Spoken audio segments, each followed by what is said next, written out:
La loi interdisant la pose de préenseigne commerciale pour les communes de moins de 10 000 habitants, entrée en vigueur en juillet 2015, a été rappelée aux commerçants de la commune de Holk. La semaine dernière, ils ont reçu une injonction de retrait par la préfecture, déclenchant la colère du maire. Moi, j'ai du mal à comprendre. Le gouvernement, tout le monde parle de développement économique. Et là, la preuve et l'effort qu'on en fait, c'est de venir les sanctionner avec une amende de 1 500 € sous 30 jours et qui sera variable et qui montera jusqu'à 7 500 €. Alors nous, les petites communes, on abroge et on fait en sorte d'attirer les commerçants et derrière, on les sanctionne. Je sais pas, il faudrait peut-être qu'on s'accorde.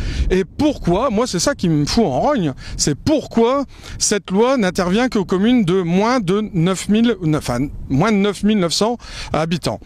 Pourquoi nous, les petites communes, nous n'avons pas le droit de faire de la publicité? Depuis le décret d'application, 600 000 panneaux publicitaires sont hors la loi en France.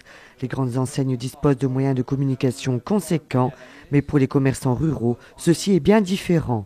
Un sentiment d'injustice s'installe. On empêche encore une fois le petit commerçant, l'artisan de faire un minimum de publicité, de se faire connaître pour les personnes de passage. Je trouve ça quand même lamentable parce que on va se mettre entre guillemets à attaquer pour les villages de moins de 10 000 habitants, pour tout ce qui est grandes villes extérieures où là il y a les grosses enseignes, on n'embête pas le monde. Moins de signalisation, moins de clients. L'inquiétude monte. Je ne suis pas dans un axe, si vous voulez, de passage. Donc si je n'ai pas d'indication, je perds 50% de l'activité. Donc je vais mettre, inévitablement, si vous voulez, je mets 3 personnes au chômage. Aujourd'hui, entre les mains du député de circonscription, ce dossier sera étudié pour que cette loi ne creuse pas un peu plus le fossé des inégalités.